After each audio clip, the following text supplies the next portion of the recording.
Imagine this.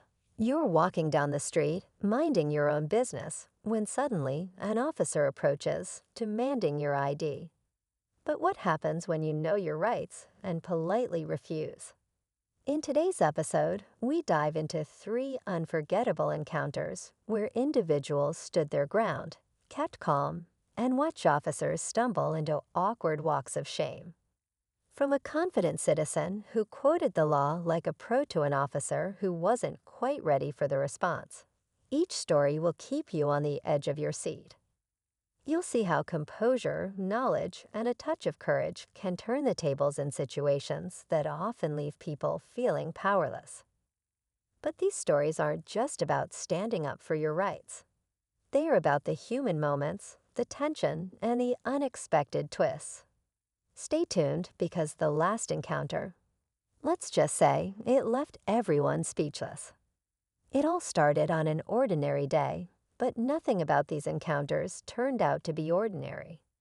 The first story takes place outside a local park, where a man was simply sitting on a bench enjoying his coffee. That's when an officer walked up, claiming there had been suspicious activity in the area. The man, calm but curious, asked politely, "Am I being detained?" What followed was an exchange that quickly made it clear the officer wasn't expecting pushback. In another part of town, a young woman was heading home from work when she was stopped in front of her apartment complex. The officer's tone was firm, but her response was steady. She asked for clarification on the reason for the stop, and when they demanded her ID, her response turned the encounter into something unforgettable. But the most surprising moment happened in the third encounter, one where the officer's confidence would soon be put to the test. In the first encounter, the man on the park bench calmly repeated his question, "Am I being detained?" The officer hesitated, clearly unsure how to proceed. "We just need to see some ID," the officer finally said, but the man held his ground. He explained, respectfully yet firmly, that unless he was being detained or suspected of committing a crime, he wasn't obligated to provide identification. The tension grew as the officer tried to regain control of the situation, but each attempt seemed to falter. Bystanders nearby started to take notice, quietly observing the interaction unfold. Meanwhile, the young woman from the second encounter had her own challenges. When the officer insisted on seeing her ID, she asked calmly, "What's the probable cause?" The officer's initial confidence began to waver as she pressed further, asking for clarification on the stop. Her tone was measured, but her determination was clear. People passing by glanced over, sensing the subtle shift in power.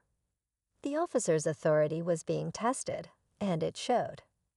But the third encounter was the most intense yet. A driver was pulled over for what seemed like a routine traffic stop. When asked for ID, the driver asked, "What's the reason for the stop?" The officer gave a vague response, which only led to more questions. The driver's calm persistence turned the conversation into a tense back and forth. The officer's frustration grew, but so did the driver's resolve. Each moment felt heavier than the last, leaving everyone wondering how far this would go. In the park, the officer's voice grew sharper, but the man remained calm. He didn't raise his voice or escalate the situation, but his steady composure clearly unsettled the officer. The officer glanced around, perhaps aware of the small crowd forming nearby, and tried once more to demand ID. The man, still seated, replied, "If I'm free to go, I'd like to leave now." The pause that followed felt endless. Would the officer back down or take things further? At the apartment complex, the young woman stood her ground, her hands visible but firmly at her sides. "Am I being accused of something?" she asked again. The officer, caught in a loop of vague answers, grew visibly flustered. A neighbor peeked out from their window, and the tension in the air seemed to thicken. The officer adjusted their stance, trying to project authority, but the woman's calm persistence only seemed to make them more uncomfortable. Meanwhile, the driver from the traffic stop pressed harder for an answer. "If I was speeding, where's the radar reading?" they asked. The officer stammered, their earlier confidence now slipping. The driver, still seated in their car, waited patiently, forcing the officer to confront their hesitation. With each passing second, it became clear this wasn't going according to plan. The officer reached for their radio, perhaps looking for backup or guidance. The intensity was palpable, and it felt as though everything was balancing on the edge of what might happen next. Just as the officer in the park reached for their notepad, another bystander stepped forward, recording the interaction on their phone. "He hasn't done anything wrong," the bystander said, their voice cutting through the tense silence. The officer's expression shifted as the situation began spiraling out of their control. Now faced with an audience and a camera, their authority seemed to falter further. The man on the bench remained calm, but his quiet resolve seemed to grow stronger with every passing moment. The crowd sensed something big was about to happen, and all eyes stayed fixed on the unfolding scene.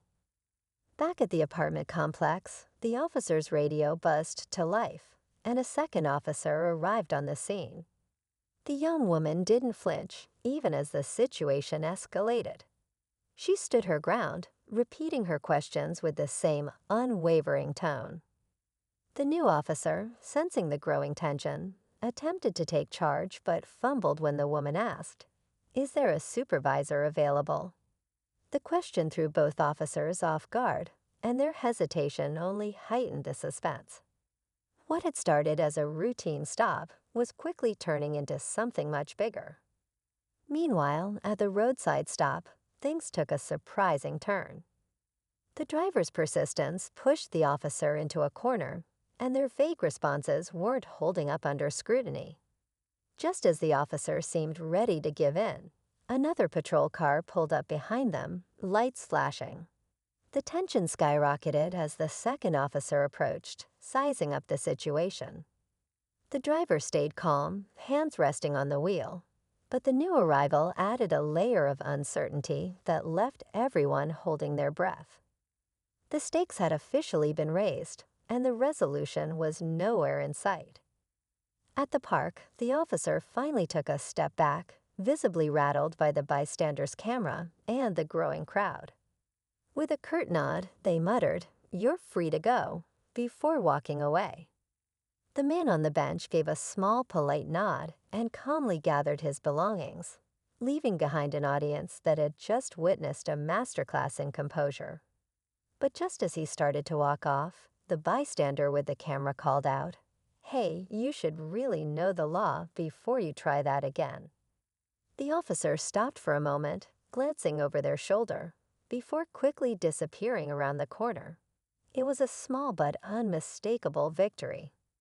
At the apartment complex, the arrival of a supervisor changed everything. The young woman calmly explained her position to the new officer, pointing out how she hadn't been given a valid reason for the stop. The supervisor listened carefully, and after a tense moment, they instructed the original officers to back off. "She's not in the wrong here," the supervisor admitted reluctantly, gesturing for them to leave. As the officers retreated, the young woman stood tall, her quiet strength leaving a lasting impression.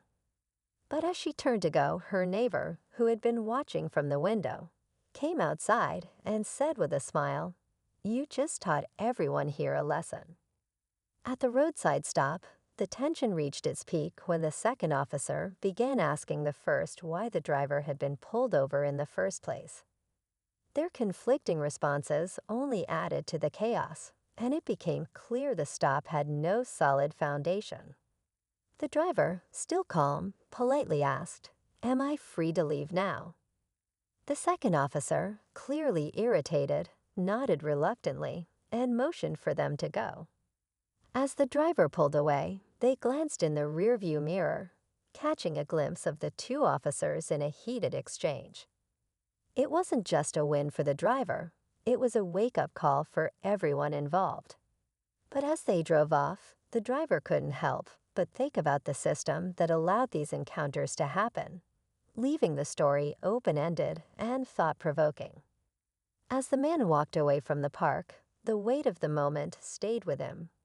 He hadn't set out to prove a point that day, but his calm response reminded everyone watching how powerful knowing your rights can be.